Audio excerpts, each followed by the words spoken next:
আওয়ামী লীগের এজেন্ডার মধ্যে বাংলাদেশের স্বাধীনতা ছিল না। আওয়ামী লীগ স্বাধীনতা চাইছে না স্বায়ত্তশাসন চাইছে? 25শে মার্চে যখন এখানে সেনাবাহিনী ডিপ্লয় হয়েছে, শেখ মুজিবুর রহমান কি স্বাধীনতার ঘোষণা দিয়ে গেছেন? দেন নাই। তাহলে আওয়ামী লীগের যে রাজনীতি 1970 পর্যন্ত ছিল, সেটি ছিল 6 দফার রাজনীতি, সেটি ছিল স্বায়ত্তশাসনের রাজনীতি। ভিসা নিয়ে গেছেন, পলাইছেন। তো উনি যদি বাংলাদেশের মুক্তিযুদ্ধের সত্যিকারের চেতনার অনুসারী হইতেন, তাহলে রাজনৈতিকভাবে পরাজয়ের পরও কোথায় থাকতেন? বাংলাদেশ। আজকে ওনার যে বাংলাদেশে থাকার মতো নৈতিক সাহস হইল না, এর মানে হইল এই যে গত 15 বছরের ফ্যাসিবাদী শাসন, এটি মূলত আমাদের দেশে ভারতীয় আধিপত্যবাদ ছিল। আজকে সবাইকে বিজয় দিবসের শুভেচ্ছা। ভারতীয় আধিপত্যবাদ মুক্ত, শোষণ মুক্ত, স্বাধীন বাংলাদেশে। কার বিজয় দিবস? বাংলাদেশের না ভারতের? মুক্তিযুদ্ধ কারা করছে, আমরা না ভারত? 24-এর বিপ্লব কি আমেরিকা করে দিয়ে গেছে না আমাদের তরুণ প্রজন্ম করছে? 24-এর বিপ্লব আমাদের তরুণ প্রজন্ম করেছে। 1971 সালের মুক্তিযুদ্ধ এই দেশের আপামর জনসাধারণ করেছে। আমাদের মুক্তিযুদ্ধ ভারতের না, আমাদের বিপ্লব আমেরিকান না, ইনশাআল্লাহ। সম্মানিত ভাইরা, আজকে আমি আল্লাহ সুবহানাহু ওয়া তাআলার কাছে শুকরিয়া জ্ঞাপন করছি যে বাংলাদেশে এমন একটি রাজনৈতিক পরিস্থিতি তৈরি হয়েছে যেখানে এই দেশের মানুষ স্বাধীনভাবে, মুক্তভাবে তার মতামত প্রকাশ করতে পারছে, কথা বলতে পারছে এবং তার গণতান্ত্রিক অধিকার চর্চা করতে পারছে। আমাদের এরকম একটা বাংলাদেশ স্বপ্ন ছিল। আমি যখন ঢাকা বিশ্ববিদ্যালয়ের ছাত্র ছিলাম, তখন আমাদের এখানে গণতান্ত্রিক প্রক্রিয়া ছিল। আমরা স্বপ্ন দেখতাম যে গণতান্ত্রিক প্রক্রিয়ার মধ্য দিয়ে বাংলাদেশ এগিয়ে যাবে, কিন্তু দুঃখজনকভাবে আমরা সেই গণতন্ত্র থেকে একটি ফ্যাসিবাদের মধ্যে গিয়েছি। আজকে এই দেশের তরুণ প্রজন্মের নেতৃত্বে আমরা সেই ফ্যাসিবাদ উত্তরণ করেছি। 2000 এই ইলেকশনের আগের ইলেকশন, 2018 ইলেকশন, রাইট? 2018 ইলেকশনের পরে যখন আওয়ামী লীগের সরকার টিকে গেল, তখন এটা আমাদের গভীর আলোচনার বিষয় আসলো যে কিভাবে একটা অগণতান্ত্রিক সরকার একের পর এক নির্বাচন করে এই দেশে টিকে যাচ্ছে। আমাদের আলাপ আলোচনার মধ্যে আসলো যে বাংলাদেশে তাদের চুরি ডাকাতির মধ্য দিয়ে যদি একটি গভীর অর্থনৈতিক সংকট তৈরি না হয়, তাহলে সরকার দুর্বল হবে না। এবং এই অর্থনৈতিক সংকট না হওয়ার কারণ হচ্ছে, আপনারা দেখছেন হাজার হাজার কোটি টাকা চুরি করেছে, কিন্তু তারপরে এখানে অর্থনৈতিক সংকট ওই পরিমাণ প্রকট হয় নাই। একটা কারণ হলো যে আমাদের জনসংখ্যার একটা ডিভিডেন্ড ছিল। এই দেশে তরুণ প্রজন্মের সংখ্যা বেশি এবং তারা কর্মক্ষম। আপনি যদি এখন ইউরোপে যান, আপনি যদি জাপানে যান, তাহলে আপনি দেখবেন যে সেই ক্ষেত্রে জনগণের মধ্যে বৃদ্ধ লোকের সংখ্যা বেশি, যারা সোশ্যাল সার্ভিস, সরকারের জনগণের ট্যাক্সের টাকা থেকে তারা সাপোর্টেড হয়। কিন্তু আমাদের দেশে একটা তরুণ প্রজন্ম বেশি ছিল। তো এটা আমাদের একসময় হতাশার কারণ ছিল, কিন্তু আলহামদুলিল্লাহ সেই তরুণ প্রজন্মের হাতেই এই ফ্যাসিবাদের পতন হয়েছে। আমার কাছে একসময় মনে হতো যে ছাত্রদের কাজ রাজনীতি করা না, ছাত্ররা পড়াশোনা করবে, রাস্তায় গিয়ে তারা যে আন্দোলন করে, সংগ্রাম করে, এটা হচ্ছে আমাদের রাজনৈতিক ব্যবস্থা সঠিকভাবে কাজ করে না বলে। কিন্তু সাম্প্রতিক সময়ে দুইটা বড় ঘটনা ঘটছে এবং যে কারণে আমি আমার পজিশন রিথিঙ্ক করতেছি। একটা ঘটনা হলো, আপনারা খেয়াল করেছেন যে ফিলিস্তিনে যে আগ্রাসন, যে অন্যায়, তার বিপরীতে আমেরিকার বিভিন্ন বিশ্ববিদ্যালয়ে তরুণ ছাত্ররা যে প্রতিবাদ করেছে, পুরো আমেরিকার জনগোষ্ঠীর মধ্যে লিবারেল বলেন, কনজারভেটিভ বলেন, কোন রাজনীতিবিদদের এই নৈতিক সাহস হয় নাই সেটা প্রতিবাদ করার। এই তারুণ্য প্রতিবাদ করেছে। তারা সবাই মুসলমান না, কিন্তু তারা সবাই তরুণ ছিলেন। এবং আজকে বাংলাদেশে এই ফ্যাসিবাদের বিপক্ষে যে সংগ্রাম হয়েছে, সেই সংগ্রাম এই দেশের তরুণ প্রজন্ম করেছে। আমি খুব সম্মানিত ফিল করতেছি সেই তরুণ প্রজন্মের নেতৃবৃন্দ এখানে বসা। এটা আমার প্রিভিলেজ এবং অনার। এবং আমি দৃঢ়ভাবে বিশ্বাস করি যে 47-এর পরে আমাদের 71 হয়েছে, 71 পরে আমাদের 24 হয়েছে, 24-এর পরে আর একটা গল্প আমাদের লিখতে হবে না, ইনশাআল্লাহ। এই তরুণ প্রজন্ম বাংলাদেশের ভবিষ্যৎ। আমরা একটু ইতিহাস থেকে শুরু করি। বাংলায় মুসলমানদের একটা লম্বা সময়ের শাসন ছিল, 600-650 বছরের মতো। ইখতিয়ার উদ্দিন মোহাম্মদ বখতিয়ার খিলজি এখানে আসছেন, সেটি ছিল প্রথম রাজনৈতিক বিজয় যার মধ্য দিয়ে মুসলমানদের শাসন হয়েছে। এই লম্বা শাসনের সময়ে এখানে সাম্প্রদায়িক সম্প্রীতি ছিল। সুলতানদের শাসনামল ছিল, যেখানে বড় বড় পজিশনে নন মুসলিমরা ছিলেন।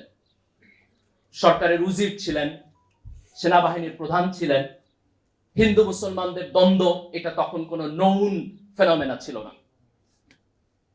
1757 সালে যখন পলাশির প্রান্তরে সিরাজউদ্দৌলার পতন হইল ইংরেজদের হাতে, এই প্রথম মুসলমানরা তাদের রাজনৈতিক যে ক্ষমতা সেটিকে হারাইল এবং এখানে ইংরেজ শাসন হলো। আমরা 200 বছরের উপনিবেশ শাসনের মধ্য দিয়ে গেলাম। এই সময়ে ইংরেজদের স্পন্সরের মধ্য দিয়া এখানে একটা অর্থনৈতিক পরিবর্তন হয়েছে। একটি জমিদার শ্রেণী তৈরি হয়েছে, একটি হিন্দু জমিদার শ্রেণী তৈরি হয়েছে এবং মুসলমানরা তাদের শোষিত কৃষক শ্রেণীতে পরিণত হয়েছে। দ্বিতীয় বিশ্বযুদ্ধের পরে যখন ইংরেজরা দুর্বল হইল এবং সারা দুনিয়া থেকে তাদের উপনিবেশ তারা গুটিয়ে নিল, আমাদের ভারতীয় উপমহাদেশেও আমাদের সংগ্রামের লম্বা ইতিহাস আছে। মুসলমানদেরও সংগ্রামের ইতিহাস আছে, কংগ্রেসেরও সংগ্রামের ইতিহাস আছে, হিন্দুদেরও সংগ্রামের ইতিহাস আছে। 1947 সালে আমরা পাকিস্তান রাষ্ট্র পেলাম, এটা আমাদের প্রথম আজাদি। 1757 সালে পতনের পরে আমাদের প্রথম মুক্তি হইল পাকিস্তান। কিন্তু দুঃখজনক হইল যে পাকিস্তান রাষ্ট্রের মধ্যে আমরা ইনসাফ পাই নাই। পাকিস্তানের মুসলমানদের মধ্যে সম্ভ্রান্ত এবং গরিব এই দুই মুসলমানের পার্থক্য হলো। আপনারা এখনো বিভিন্ন বই যদি পড়েন আগে দেখবেন যে লেখকের নামের পরিচিতিতে লেখা যে অত্যন্ত সম্ভ্রান্ত মুসলিম পরিবারে ওনার জন্ম হয়েছে। তো অসম্ভ্রান্ত কে ভাই? সম্ভ্রান্তের সংজ্ঞা কি? অসম্ভ্রান্ত কে? পশ্চিম পাকিস্তান যারা শাসন করছে তারা মনে করত যে পূর্ব পাকিস্তানের মুসলমান যারা চাষা ভুষা, যারা কৃষক, এই কৃষকের সন্তানরা যথেষ্ট পরিমাণ এলিট না। পূর্ব পাকিস্তান থেকে যারা মুসলিম লীগের রাজনীতি করত তারাও এই দেশের সংখ্যাগরিষ্ঠ মুসলমানদেরকে রিপ্রেজেন্ট করে নাই। আমাদের ধর্ম এক, কিন্তু অর্থনৈতিক ক্লাসের পার্থক্যের কারণে আমরা সেখানে ইনসাফ পাই নাই। ইনসাফ না পাওয়ার কারণে এই দেশের সংখ্যাগরিষ্ঠ মুসলমান 1971 সালে তাদের বিপক্ষে যুদ্ধ করেছে।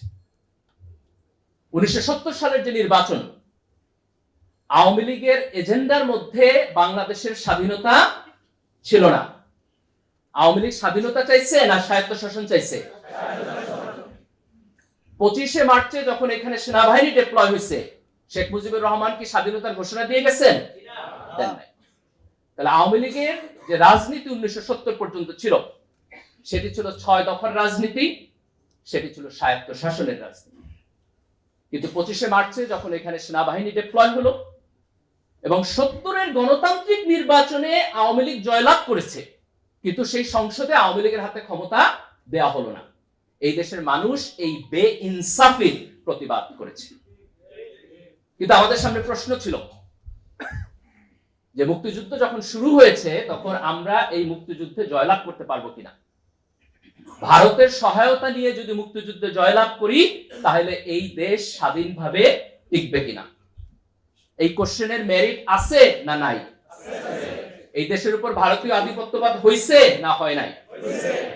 আমাদের দুইটা অপশন ছিল। একটা অপশন যে ঠিক আছে, আমরা পাকিস্তানের বেইনসাফির মধ্যে থাকবো ভারতের আধিপত্যবাদের ভয়ে। আমাদের রাজনীতিবিদদের মধ্যে কেউ কেউ এইটাকে রাইট মনে করেছেন, কিন্তু এই দেশের সংখ্যাগরিষ্ঠ জনগণ, এই দেশের তরুণ জনগণ, তারা পাকিস্তানের বিপক্ষেও যুদ্ধ করতে চাইছে, ভারতের আধিপত্যবাদের বিপক্ষেও যুদ্ধ করতে চেয়েছে।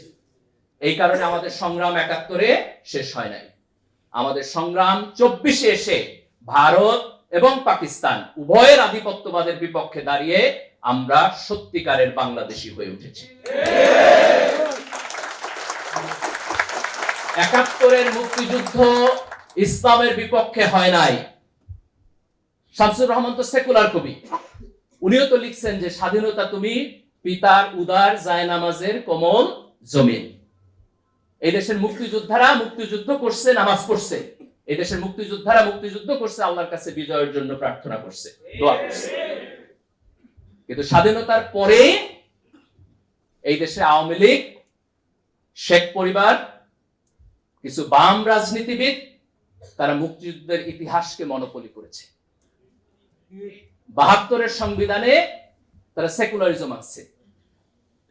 ৭০-এর নির্বাচনে আওয়ামী লীগের যে ৬ দফা কর্মসূচি, আওয়ামী লীগের যে নির্বাচনী ইশতেহার, আওয়ামী লীগের যে নির্বাচনী প্রচারণা, তার কোথাও সেকুলারিজম শব্দ আপনি 1000 বার খুঁজলেও পাবেন না।